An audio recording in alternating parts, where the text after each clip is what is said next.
Hello bookworms, I'm Becca, and today I have a book haul for you guys. I haven't done a book haul in a couple months, so I wanted to show you guys the books that I have acquired recently. Some of them I got for Christmas, some of them were sent to me by one of my best friends, Alex, from Pucks and Paperbacks, so thank you, Alex, for those.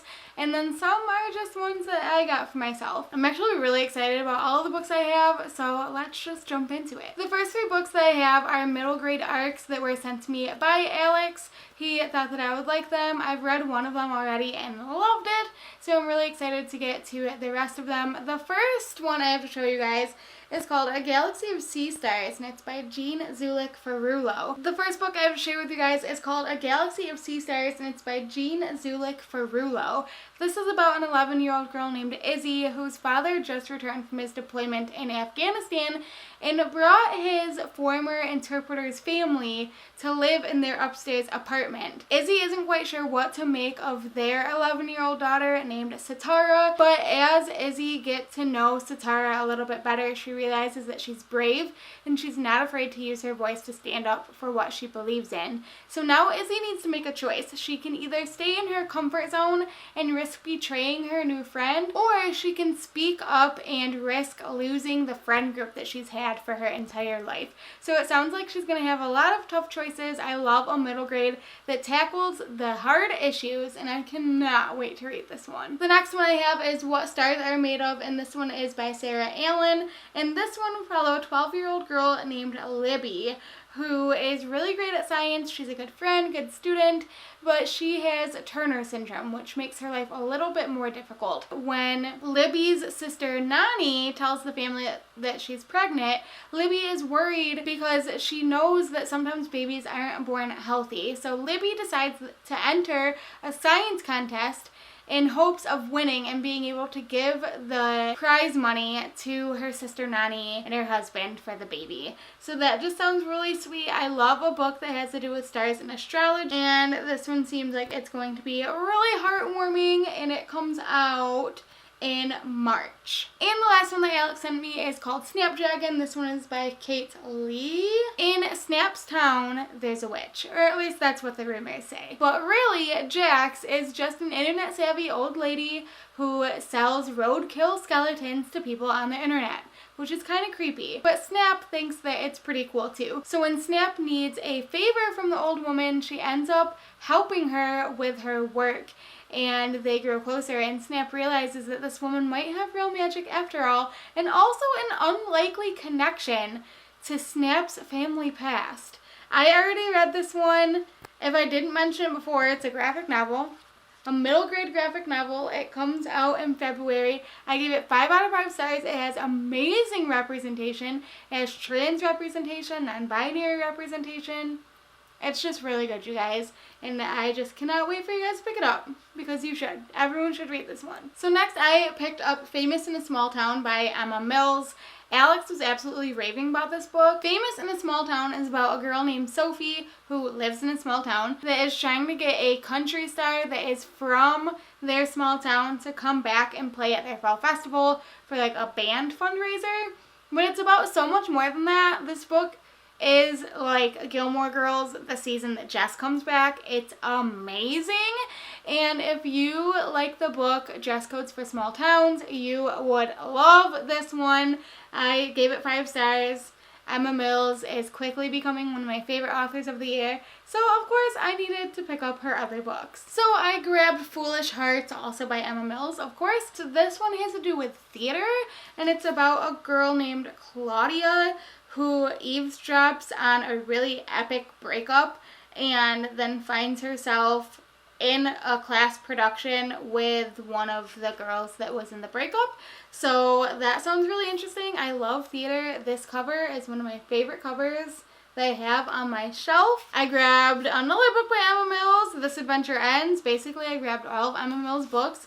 This one is about a road trip, I think, because I had this one on NetGalley, and I kept picking it up and putting it down, and I never actually finished it.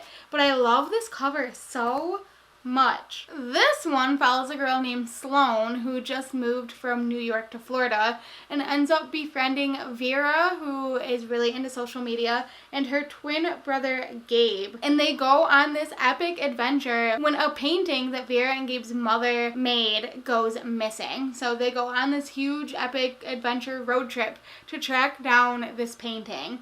And this cover is really cool because it has like paint on it. I really like how all of Emma Mills' covers are like artsy and crafty. It's really cool. And then I have Emma's first book called First and Then.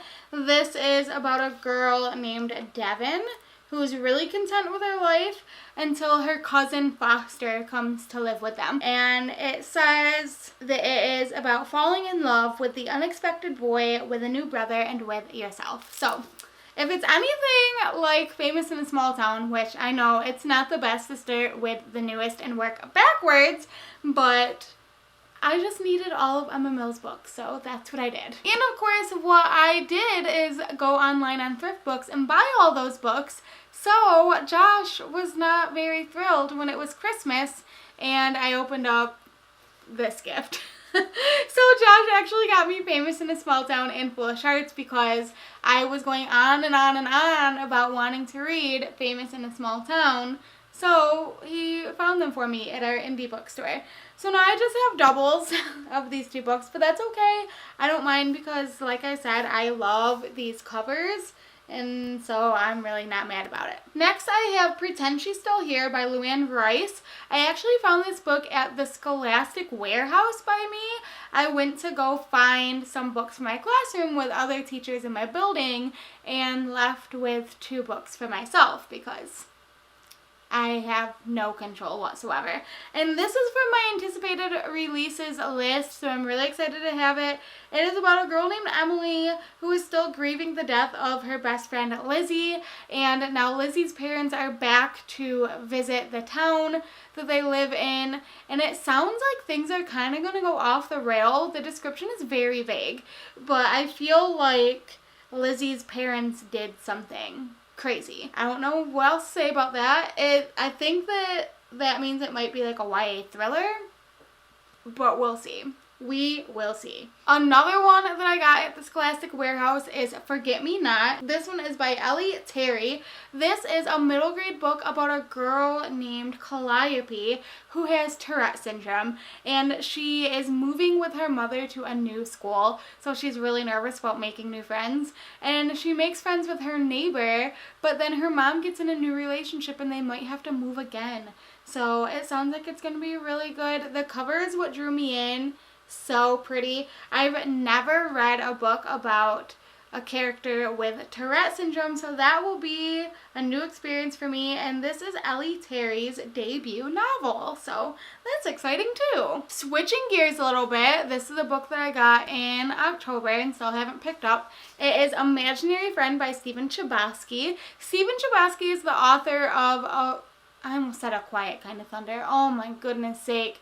Stephen Chbosky is the author of Perks of Being a Wallflower, and that book came out 20 years ago. So now he's back with an adult horror, because that just makes sense, about a single mom, Kate, who's on the run with her son, and they settle in a small town and everything's going fine until her son goes missing for 6 days. And then he is found. He's not harmed, but he's a little bit different. And he's come back with an imaginary friend that is telling him to do weird things like build a tree house in the woods before Christmas, or the town will never be the same.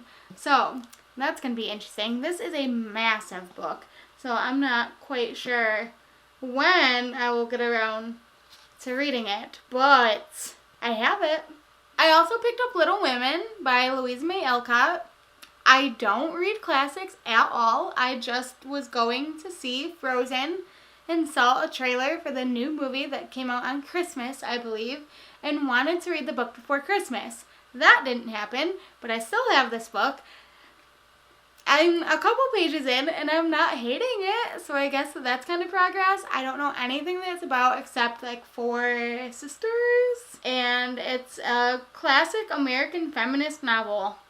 Love that for me. I also ended up grabbing Full Disclosure by Cameron Garrett. This is about a girl named Simone who's starting over at a new school. She's the student director of her school's production of Rent, which is very fitting. She's making friends and she's starting to see a new guy named Miles, but she does not want it getting around the school that Simone is actually HIV positive.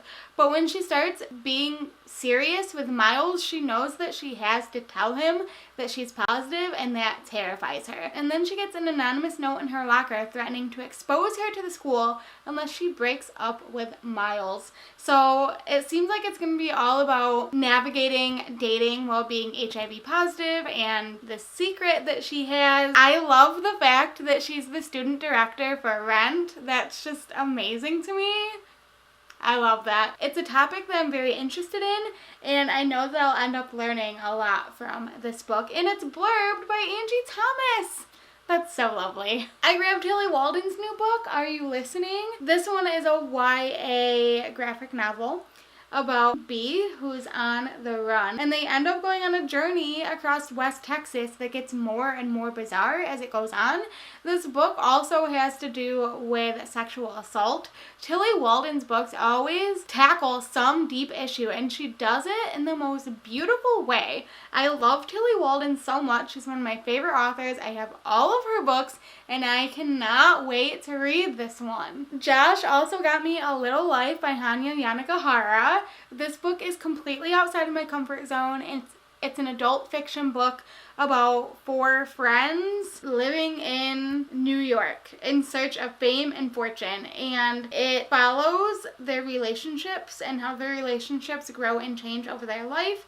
It says that it's a hymn to brotherly bonds and a masterful depiction of love in the 21st century. It's about chosen families, and I love that.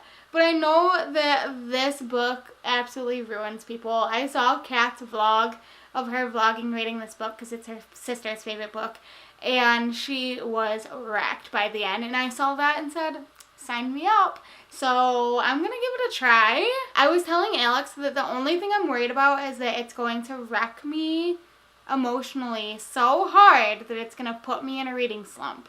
So this is definitely not going to be a sit down and read in one sitting book for me.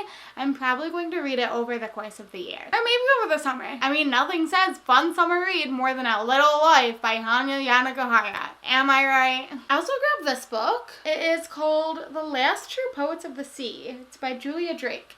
This is a YA contemporary about a girl and her brother. And the girl's Violet. Sam is her brother. Years ago, their great-great-grandmother survived a shipwreck and swam to shore. Ended up founding Lyric, Maine, which is the summer town that Violet and Sam return to each year. This year, Violet has been partying a lot, and Sam attempts to take his own life. So Violet is sent to Lyric, Maine, while Sam is sent to a treatment center. And Violet is just haunted by everything that is going on with her family. So she decides that she wants to learn more about her family's history. So along with fellow shipwreck huntsman Liv Stone, they go on a seemingly impossible mission to find the Lyric that has been in a watery grave for over a century. So this sounds really interesting. It's got some seaweed on the cover. I like the colors a lot. It says, epic, funny, and sweepingly romantic. It's a debut novel. Interesting. So I can't wait to read this. It sounds like a book that I actually just finished reading and I didn't love that much. So hopefully I love this one more. We'll see. Alright, we got 2 more. We're in the home stretch. The next one I have is The Beautiful by Renee Oda. This is a YA historical fiction paranormal type book. It's set in the 1800s, and it's about a girl named Celine who was forced to flee her life as a dressmaker in Paris and is starting anew in New Orleans in a convent. And she's quickly just captivated by the city. She comes during the carnival season, so that's an added plus. And she finds herself in a seedy underground world because she captures the eye of the leader named Sebastian. But bodies start turning up dead, and a couple of them are in Sebastian's lair. So now the town is freaking out that there is a serial killer, and Celine has to take charge. and finds herself in the middle of an age-old feud with the creatures of the night. Wow. Vampires, for sure. I think that is known. And this is really the first like big vampire book that I've read since Twilight. I'm loving it so far. It reminds me a lot of Caraval, so that's fun. It's got dressmaking, that's fun. Vampires, that's fun. What a fun book. And the last book I've talked about a few times on my channel, but I haven't hauled it yet, so I wanted to just throw it in there. It is House of Salt and Sorrows by Erin A. Craig. This is a YA fantasy about a girl named Annalie who lives in a big manor by the sea, and she was one of 12, but now 4 of her sisters have died, mysterious deaths, and the town thinks that Annalie's family is cursed. But Annalie starts having these disturbing visions that are leading her to believe that her sisters' deaths were not accidental. So now Annalie has to figure out what is going on in the family and what is going on with this curse before she becomes its next victim. The cover is what drew me into this one too. I love the foil on the letters. It has a lot of like sea stuff on the cover. Some starfish and octopus. I like the inside. It's very gothic feeling. I'm a couple pages into this as well, and I'm enjoying it. I just noticed that my desk jacket is on upside down, so I love that for me, but I am excited to carry on with this book. I've heard some mixed things about it, but again, I'm really enjoying it, and that's all that matters. Alright, there you guys go. Those are all of the books that I've gotten recently. Let me know down below in the comments what books you got for Christmas or in the last couple months, I guess. If you like this video, make sure to give it a big thumbs up. Hit that subscribe button down below to see more bookish videos. That's all I got for you guys today, and I will see you next time. Bye!